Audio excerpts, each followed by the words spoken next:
بسم اللہ الرحمن الرحیم الحمد للہ رب العالمین والصلاة والسلام علی نبینا محمد وآلہ وصحبہ اجمعین واشہد ان لا الہ الا اللہ وحدہ لا شریک لہ واشہد ان محمدا عبدہ ورسولہ اما بعد۔ معزز سامعین، برادران اسلام اور پردہ نشین ماؤں اور بہنوں، روزہ محض طلوع فجر سے غروب آفتاب تک بھوکا پیاسا رہنے کا نام نہیں، بلکہ یہ تزکیہ نفس اور قرب الہی کا ایک عظیم الشان مدرسہ ہے۔ آج کی اس نشست میں ہم افطار کے حوالے سے 3 نہایت نازک فکری اور فقہی پہلوؤں پر گفتگو کریں گے تاکہ ہماری یہ عبادت کامل ترین صورت میں بارگاہ الہی میں شرف قبولیت پا سکے۔ حضرات گرامی، دین اسلام محض چند خشک احکامات کا نام نہیں، بلکہ یہ ایک ایسا دین فطرت ہے جس کی ہر سنت میں انسانیت کی بقا، صحت اور روحانیت کے انگنت راز پوشیدہ ہیں۔ شریعت مطہرہ نے ہمیں افطار کے لیے جو غذا تجویز کی ہے، ذرا اس کی حکمت پر غور فرمائیں۔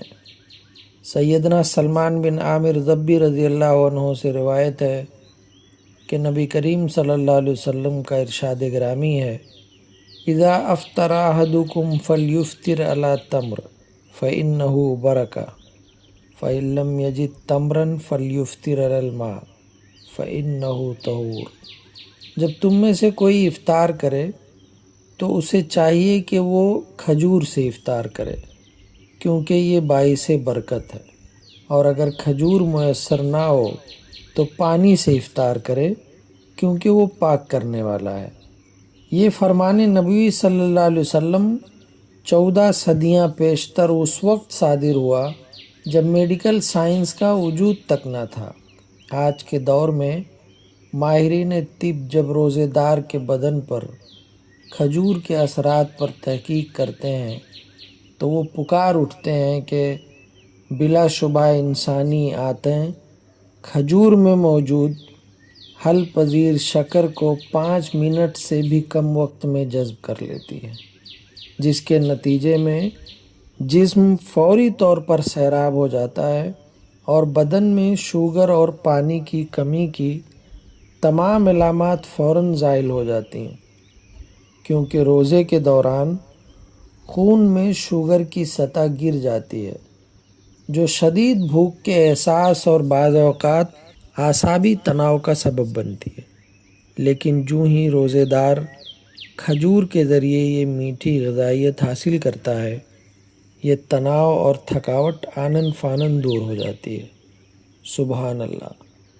یہ ہے ہمارے نبی صلی اللہ علیہ وسلم کی تعلیم، جو سراپا وحی ہے۔ اسی لیے تو خالق کائنات نے قرآن مجید میں اپنی اس حاکمیت اور حکمت کا اعلان فرمایا ہے: للہ الامر من قبل و من بعد، پہلے بھی اور بعد میں بھی ہر معاملے کا اختیار صرف اللہ ہی کو ہے۔ اور ایک مقام پر فرمایا: ان ربک حکیم علیم، بلا شبہ آپ کا رب کمال حکمت والا، سب کچھ جاننے والا ہے۔ پس جو شخص کھجور سے افطار کرتا ہے وہ بیک وقت سنت پر عمل کا اجر بھی پاتا ہے اور اپنے جسم کو ایک بہترین طبی نفع بھی پہنچاتا ہے۔ میرے دینی بھائیوں، رمضان کا روزہ ایک طویل اور صبر آزما عبادت ہے۔ جب سورج غروب ہونے کے قریب ہوتا ہے تو روزے دار کے جسم کی توانائیاں نچڑ چکی ہوتی ہیں، پیاس سے حلق خشک ہوتا ہے اور معدہ خالی ہوتا ہے، لیکن یہ ظاہری کمزوری در حقیقت روحانی طاقت کا نقطہ عروج ہے۔ شریعت مطہرہ نے اس پرکیف لمحے کو قبولیت دعا کی نوید سنائی ہے۔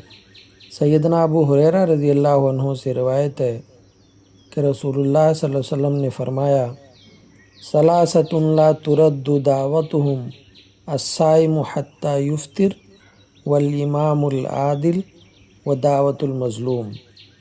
3 شخص ایسے ہیں جن کی دعا رد نہیں کی جاتی، روزے دار یہاں تک کہ وہ افطار کر لے، انصاف کرنے والا حکمران اور مظلوم کی دعا۔ اس کی جو تشریح دور حاضر کے فقیہ شیخ محمد بن صالح العثیمین رحمہ اللہ نے فرمائی ہے، وہ دلوں کو موہ لینے والی ہے۔ آپ رحمہ اللہ فرماتے ہیں، وقت الافطار موطن اجابت للدعاء لأنه في آخر العبادہ ولأن الإنسان أشد ما يكون غالبا من ضعف النفس عند افطاری۔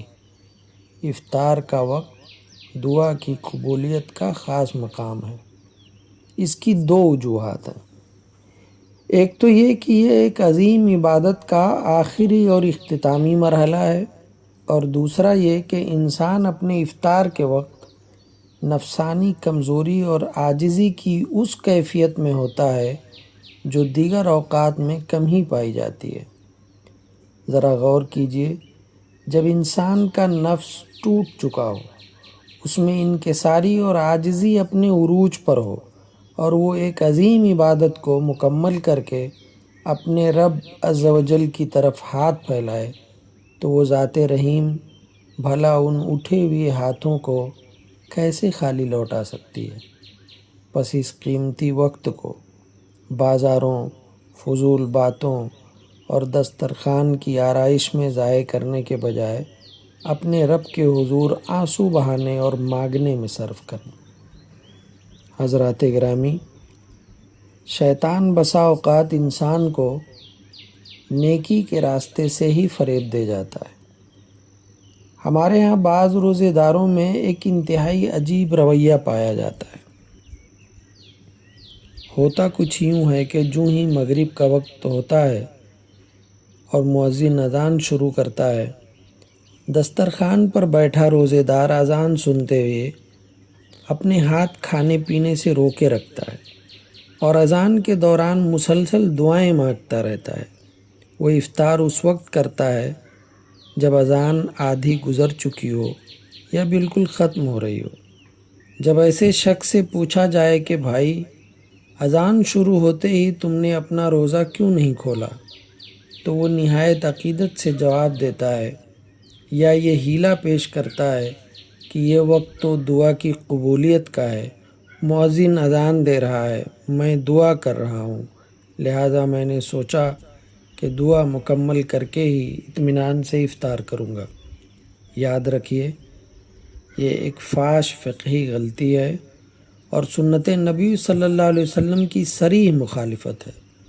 اس شخص کے لیے ہمارا جواب یہ ہے کہ شریعت کی نگاہ میں مشروع، سب سے افضل اور عین سنت طریقہ یہی ہے کہ جیسے ہی مؤذن اللہ اکبر کہے، یعنی وقت غروب داخل ہو، تم فوراً اپنا روزہ افطار کر لو۔ رسول اللہ صلی اللہ علیہ وسلم نے افطار میں جلدی کرنے کو امت کی خیر و بھلائی کی علامت قرار دیا ہے۔ سیدنا سہل بن سعد رضی اللہ عنہ سے روایت ہے کہ رسول اللہ صلی اللہ علیہ وسلم نے فرمایا، لا یزال الناس بخیر ما عجل الفطر۔ لوگ اس وقت تک ہمیشہ خیر پر رہیں گے جب تک وہ افطار میں جلدی کرتے رہیں گے۔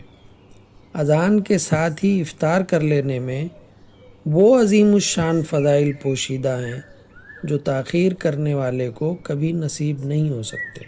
پہلا فائدہ، اس میں افطار جلدی کرنے کے باب میں تمام انبیاء کرام علیہم السلام کے مبارک طریقے کی موافقت ہے، جیسا کہ رسول اللہ صلی اللہ علیہ وسلم کا فرمان ہے، امرنا معاشر الانبیاء بتعجیل فطرنا۔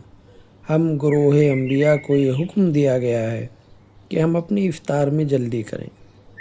دوسرا فائدہ، اس میں یہودیوں اور عیسائیوں کی مخالفت ہے، کیونکہ ان کی یہ صفت اور عادت تھی کہ وہ اپنے افطار میں تاخیر کیا کرتے تھے اور ستاروں کے ظاہر ہونے کا انتظار کرتے تھے، اور ہمارا دین ہمیں یہود و نصارہ کی مشابہت سے سختی سے منع کرتا ہے۔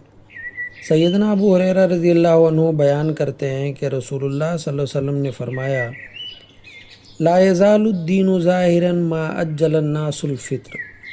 لأن اليہود والنصارى یؤخرون، یہ دین اس وقت تک ہمیشہ دیگر ادیان پر غالب رہے گا جب تک لوگ افطار میں جلدی کریں گے، کیونکہ یہود و نصارہ افطار میں تاخیر کرتے ہیں۔ تیسرا فائدہ، جب آپ اذان شروع ہوتے ہی فوراً کھجور یا پانی سے اپنا روزہ افطار کر لیں گے تو اب آپ اس عظیم سنت کے لیے فارغ ہو جائیں گے کہ آپ مؤذن کے کلمات کا مسنون طریقے سے جواب دے سکیں۔ پس خلاصے کلام یہ نکلا کہ جو شخص اذان کی آواز سنتے ہی کھجور منہ میں رکھ لیتا ہے، اس نے شریعت کے تمام کمالات کو جمع کر لیا۔ اس نے افطار میں جلدی کر کے انبیاء کرام علیہم السلام سے مشابہت اختیار کی، نیکیوں کی طرف سبقت لے گیا، اہل کتاب کی مخالفت کر کے دین کو غالب کیا، اور پھر وہ مؤذن کے کلمات کا جواب دینے کے لیے بھی فارغ ہو گیا۔ اور یاد رکھیں، افطار سے پہلے بھی دعا کا وقت ہے، اذان کے دوران بھی دعا ہے، اور اذان کا جواب دینے کے بعد بھی مسنون دعائیں ہیں۔ شریعت نے کسی نعمت سے محروم نہیں رکھا، شرط صرف یہ ہے کہ ہر کام اس کے مسنون وقت اور طریقے پر کیا جائے۔ حضرات گرامی، آج کی اس نشست میں ہم نے علم نافع کے جو موتی سمیٹے ہیں ان کا تقاضا عملی تبدیلی ہے۔ آج کے بعد ہماری افطار کی محفلیں سنت رسول صلی اللہ علیہ وسلم کی عملی تصویر ہونی چاہیے۔ آئیے یہ عہد کریں کہ ہم افطار کے وقت فضول دنیاوی باتوں میں مشغول رہنے کے بجائے اللہ سے لو لگانے کو اپنا معمول بنائیں گے، کیونکہ ہماری روحانی کمزوری اللہ کی رحمت کو کھینچ لاتی ہے۔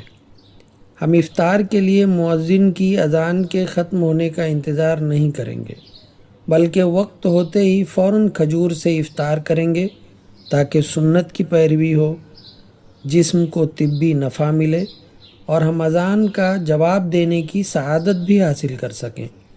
ہم انتہائی خشوع و خضوع کے ساتھ اس پاک پروردگار کے حضور دست سوال دراز کرتے ہیں، اے ہمارے پروردگار، ہمیں علم نافع عطا فرما، اور جو کچھ ہم نے سیکھا ہے اسے ہماری عملی زندگی کا حصہ بنا دے۔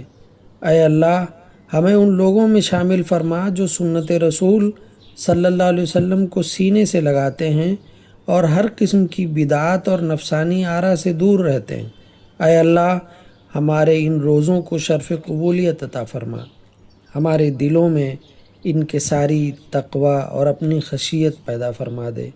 افطار کے وقت جب ہمارے ہاتھ تیرے سامنے پھیلیں تو انہیں اپنی وسیع رحمتوں سے بھر دے، امت مسلمہ پر رحم فرما، بیماروں کو شفا دے، اور ہمیں دنیا و آخرت کی رسوائی سے بچا لے۔ وصلی اللہ علی نبینا محمد وعلی آلہ وصحبہ اجمعین۔